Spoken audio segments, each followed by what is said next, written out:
মানুষের যেটা নিজস্ব রিয়েলিটি সেটাই রাখতে হবে। মেকআপ মানে হচ্ছে আমাদের ফেসের একটা মেজারমেন্ট থাকে, কপাল, ফোরহেড, এই যে কান থাকে, এই যে কানের মেজারমেন্ট যদি আমি ধরি, কানের সাথে নাকের মেজারমেন্ট সেম হয়, নাকের সাথে ফোরহেড মেজারমেন্ট সেম, মানে এটা একটা নর্মাল মেজারমেন্ট। এবার পৃথিবীতে ঐশ্বর্য রায়েরও সেটা সমান নেই, তার মানে কি কারণে সেটা পারফেক্ট হয় না। তাহলে কী হবে, মেকআপের মাধ্যমে সেটা আমাদের ড্রয়িং করতে হবে, যে আমরা ড্রয়িং করে তার যেখানে যে ডিফেক্টটা আছে সেই ডিফেক্টটাকে আমরা ঢেকে দিই। তার মানে এটা নয় যে ডিফেক্টটাকে আমি এমনভাবে মানে শো করবো, সবাই দেখতে পাবে, যে আমি তার মুখে চারিপাশটা এমনভাবে ড্রয়িং করে দিলাম যে তার পুরো মুখটা দেখে বোঝা যাচ্ছে, যেটা এখনকার দিনের লোকে করে, যে তার মুখে কোথায় কী আছে। বেসিক্যালি মেকআপের ক্ষেত্রে আমাদের ফেস যদি আমরা বলি, ফেসটা আমাদের ওভাল করতে হয়। তার মানে প্রথম আমার কনসেপ্ট কী হবে, যার উপর আমি মেকআপ করবো তার ফেস যে শেপেরই হোক সেটাকে আমাকে ওভাল বানাতে হবে, ঠিক আছে? সেগুলোই আমরা এখানে শিখবো, যে কীভাবে আমরা ওভাল করবো। আগে হাতে ড্রয়িং করে এগুলো শিখতে হয়, তাহলে ফেসের ওপর ডিরেক্ট অ্যাপ্লাই হবে। যেরকম আমরা আইব্রো ড্রয়িং করা শিখেছি, যে কীভাবে আমরা শেপ দেবো, যখন আমাদের হাতে শেপ হয়ে গেছে কিন্তু আইব্রো করতেও আর কোনো, কারণ কি আমাদের মেজারমেন্টের জন্য সেট হয়ে গেছে, তাহলে মেকআপেও কোনো অসুবিধা হবে না করার সময় কপালে। যদি মেজারমেন্ট নিয়ে আমার সেট না হতো আমি তো করতে পারতাম না। এবার ফেসের ক্ষেত্রেও তাই, পৃথিবীর যার ফেস আছে, যেরকম ফেস আছে সেটাকে আমাকে ওভাল বানাতে হবে, এটা আমার প্রথম মাথার কনসেপ্ট। এবার এটা হচ্ছে ফার্স্ট কনসেপ্ট। এবার চলে যাচ্ছে কালার ভেরিয়েশন। কালার ভেরিয়েশনে কি না, কোথায় আমার ডার্ক কালার পড়বে, কোথায় আমার লাইট শেড পড়বে। আচ্ছা, এবার দেখ, ধর এটা আমার ফেস, আমি এখানে বসে আছি নর্মালি, আমার ফেসের কোন জায়গাগুলো চকচক করছে বা কোন জায়গাটা আমার দেখে মনে হচ্ছে যে একটু লাইট করছে, দুটো গাল, হ্যাঁ, কেন না এই জায়গাগুলো আমাদের ফ্ল্যাট, এই পোর্শনটা আমাদের ফ্ল্যাট। তো এবার দেখ, তুই দূর থেকে একটা মানুষকে, মেকআপ কিন্তু পুরোটাই দেখবি একজন মেকআপ আর্টিস্ট তখনই পারফেক্ট হতে পারে যার ইমাজিনেশনটা খুব স্ট্রং। মানে তোকে দেখে আমি নিজেই বুঝতে পারবো তোকে কীরকম সাজালে ভালো লাগবে। আমার মাথায় যদি সেট আপ থাকে যে আমি ওকে এরকম সাজালে ওকে ভালো লাগবে, তাহলে কিন্তু আমি একজন পারফেক্ট মেকআপ আর্টিস্ট। কেন কি না, আমার কাছে তো ব্যাপারটা ক্লিয়ার। আমি যদি বুঝতেই পারছি না আমার ক্লায়েন্টকে, প্রথম এটা হবে না। আমরা যখন শিখেছি আমাদের ম্যামরা বলতেন এর ফেসটাই, আমরা কিন্তু বাবা আমাদের তো সবই একরকম লাগে, স্কোয়ার কোথায়, রাউন্ড কোথায়, গোল কোথায়, এগুলো আমরা ক্লাসে প্র্যাকটিস করবো। যখন মেকআপ প্র্যাকটিস হবে সবাই এবার এখানে এতগুলো ফেস পাচ্ছি, এর থেকে বেশি ক্লায়েন্ট পাবো না আমরা রাস্তায় ঘুরি। কিন্তু এখানে তো এতগুলো মেয়ে আছে ক্লাসে, সবার ফেস তোরা সবাইকে আইডেন্টিফিকেশন করতে পারবি, যে কার কী রকম ফেস, কার কী রকম শেপ দিতে হবে, সেটা সবটা করতে পারবি। আচ্ছা, এবার কী হলো, যে আমি যাচ্ছি হচ্ছে তোর শেডের জায়গায়, যেই জায়গাটায় আমার আলো পড়ছে, মানে এই জায়গাগুলো আমাদের ফ্ল্যাট, তার মানে সূর্যের আলোটা আমার এই জায়গাগুলো ডিরেক্ট এসে পড়ে। তাহলে এই জায়গাগুলো আমার, যদি আমি একটা মানুষের হাইলাইট করি তাহলে তার ফেসটা হাইলাইটেড হবে। এবার হাইলাইটেড করার জন্য যে এই জায়গাগুলোকে আমাকে চয়েস করতে হবে, কেন, আমি তো আমার কোনো তো মেকআপ করিনি, আমার তো এমনিতেই চকচক করছে, কেন না, যখন আমরা কারেকশন মেকআপ করি, এই কারেকশন মেকআপ হচ্ছে কি না, বিভিন্ন টাইপের শেড দিয়ে মুখের কালারটাকে একটা শেডে আনা। দেখবি তোদের বিভিন্ন শেড থাকে, অরেঞ্জ, ইয়েলো, এখন দেখবি ইউটিউবে ওগুলোতে অরেঞ্জ আছে, ইয়েলো আছে, গ্রিন আছে, এগুলোকে কনসিলার বলে, এগুলোকে কালার কারেক্টার বলে। মানে এক একটা শেডের জায়গায় এক একটা কালার আমাদের ইউজ হয়। মানে কারোর ধর চোখের তলায় ডার্ক সার্কেল আছে, সেখানে পরের দিন এই নোটসগুলো ডিটেলসে লেখা হবে, আজকে জাস্ট বোঝাচ্ছি। কারোর ধর ডার্ক সার্কেল আছে, সেখানে ধর একটা কালার ইউজ হয়, হ্যাঁ। কারোর ধর পিম্পলস আছে, কারোর দেখবি আনইভেন টোন থাকে, অনেকের দেখবি রাস্তায় কী হয়, কপালটা একরকমের, ভুরুটা এই জায়গাটা একরকমের, ঠোঁটের এই জায়গাটা কালো, তাদের তো আনইভেন টোন। এটা হরমোনাল ডিসব্যালেন্সের জন্য অনেকের হয়, ট্যান থেকে হয়। তো যাদের এই ডিফেক্টগুলো আছে তাদের ক্ষেত্রে কী করতে হবে, যখনই আমি ক্লায়েন্টকে মেকআপ করবো তার পুরো ফেসটাকে আমাকে একটা শেডে আনতে হবে। সেটা যে কোনো শেড হতে পারে, সেই শেড নিয়ে আমি আজকে কথা বলবো না, সেটা পরের ক্লাসে বলবো। যে কোনো শেডে আমি আনতে পারি সেটা, ওই একটা শেডেই যখন আমি ফেসটাকে নিয়ে চলে এলাম, তখন কিন্তু আমার না কপাল হাইলাইট হচ্ছে না মুখ, কারণ কি আমার মুখটা পুরো একটা বেস তৈরি হয়ে গেছে, মুখের কোথাও ওপর নেই, সমান কিচ্ছু উঁচু নিচু নেই। আমি যখন দেয়ালে রং করে দেয়াল ঘষি তখন কি হয়, প্লেন থাকে, তাহলে কি হচ্ছে, এরপরে আমাকে ডিজাইন করতে হবে। এইবার আমাকে তারপরে মাথায় রাখতে হবে, কি বললাম, মেজারমেন্ট। কানের মেজারমেন্টের সাথে নাকের মেজারমেন্ট করতে হবে। মানে আলাদা আলাদা, কারোর কান বড়, কারোর কান ছোট, কারোর কান মিডিয়াম। মেজারমেন্টের সিম্পল হিসাব হচ্ছে কান, তার সাথে নাক, তার সাথে ফোরহেড, এটা সমান হতে হবে। যার একটু আধটু ছোট বড় সেটাকে আমরা ড্রয়িং করি। এবার তাহলে সেই মেজারমেন্টে আমি যখন বুঝে গেলাম যে এই মানুষটার মুখটাকে আমি একটা টোনে নিয়ে চলে এলাম, এবার সেটাকে আমরা বিভিন্নভাবে শেপ দেবো। শেপ মানে কি, আমাকে এখানে একটা শেপ দিতে হবে, কারণ দেখ আমি কথা বলছি, আমার এখানে একটা সবার হবে, আমি বলবো এখানে একটা নর্মালি আমি যখন কথা বলছি এখানে একটা ভাঁজ করছে, কারণ কি আমাদের এই জায়গার জ লাইনটা এরকম শার্পই থাকে। এইবার যখন আমরা বেস মেকআপ তৈরি করে ফেলছি তখন তার এই জ লাইনটা আমার দেখা যাচ্ছে না, আমাদের একটা প্রলেপ পড়ে গেছে।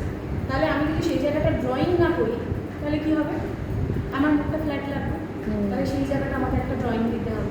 সেটা কিন্তু আলাদা আলাদা ফেসের ক্ষেত্রে, আলাদা আলাদা শেপের ক্ষেত্রে আলাদা আলাদা মেজারমেন্ট, সেগুলো সব পরে পরে হলো। এবার ধর নাক, কারণ নাক দেখছিস খুব চওড়া, তার মানে কি, ধর কারণ নাকই নেই, আমি কথা ধর ওর নাকটা একটু কম চওড়া মানে টিকালো, তাহলে কি করতে হবে, আমাকে মাথায় রাখতে হবে যে নাকটাকে আমি টিকালো বানাবো।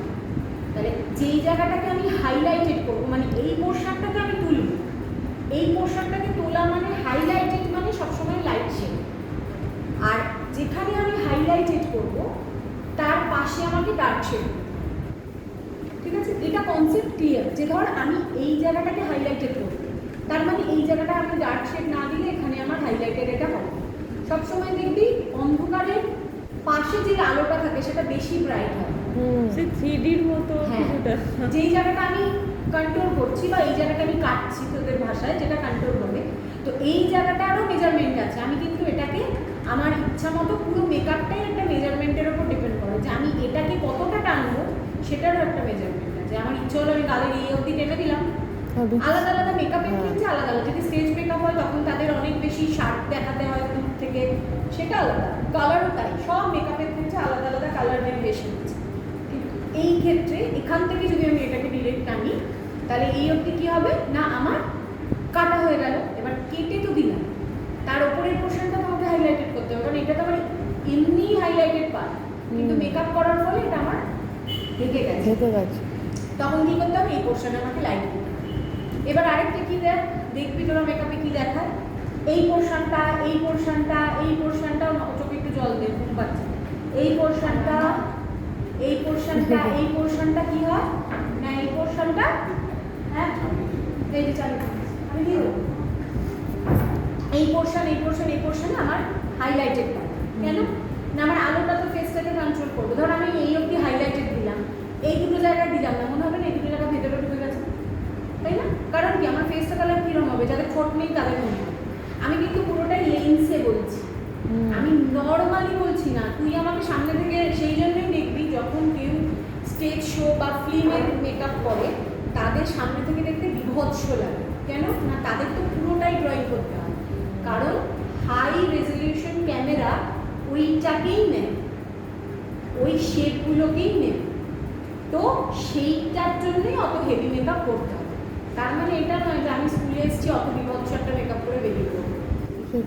এটা মাথায় রাখতে হবে যে আমার মেকআপটা কোথায় কি নেসেসারি, যে প্রফেশনে আমি আছি আমার সেই প্রফেশনে সেরকম মেকআপই করতে হবে আমাকে। আমার কাছে একটা ক্লায়েন্ট হলো 50 বছরের, ম্যাম শিখিয়েছে স্মোকি আই, আমি স্মোকি আই তাকে করে দিলাম, কখনো না সে সেটা ক্যারি করতে পারছে কিনা আমাকে জানতে হবে।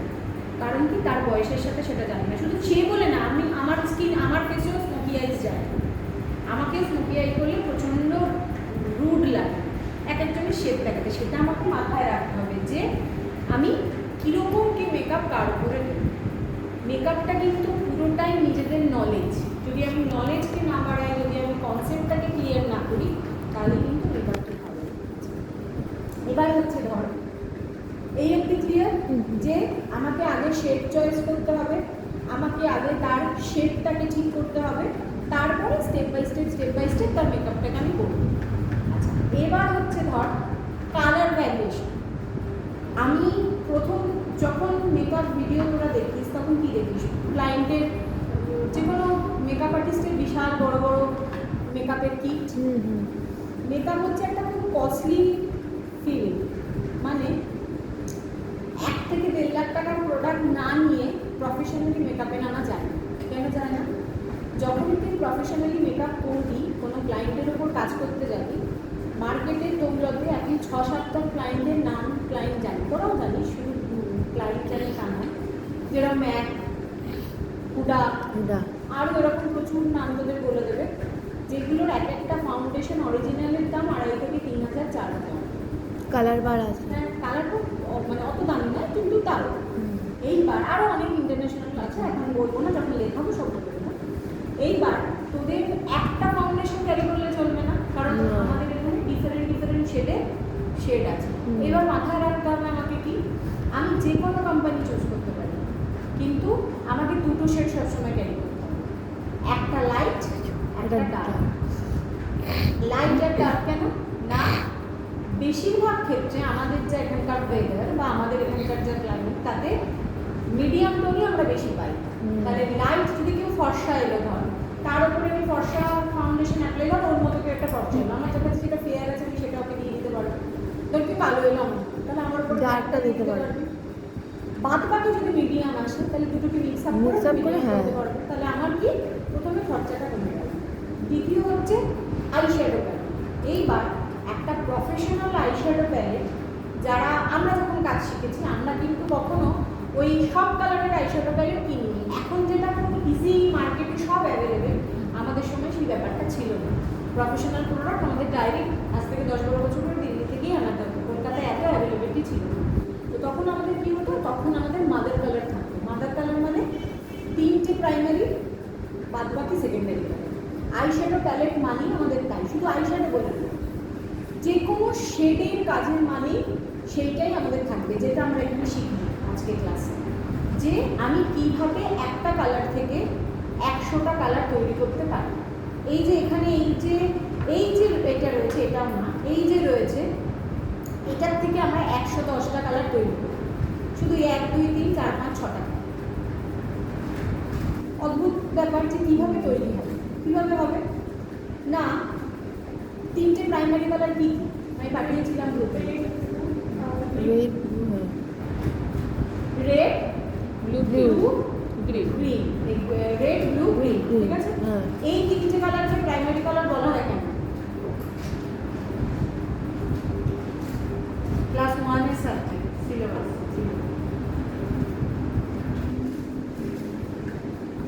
যা মনে আসছে ঠিকঠাক জন্য আমি বলবো, কিচ্ছু মনে আসছে না পাশের জন্য?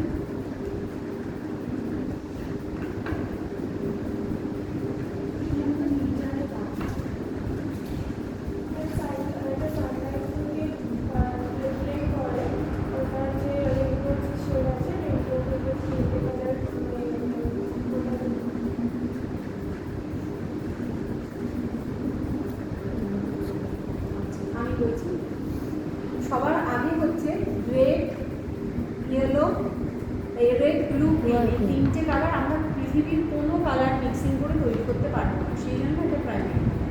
মানে যখন ভগবান, আমরা যদি বিশ্বাস করি ভগবান যেরকম পৃথিবী তৈরি করেছে, সেরকম এই 3টে কালারও আমাদের তৈরি করে দিয়েছে। বাড়িতে ভাই বোন আছে, কী হলে কী বলে আমাদের কানটা হয়ে যাবে, ওরা এগুলো জানে।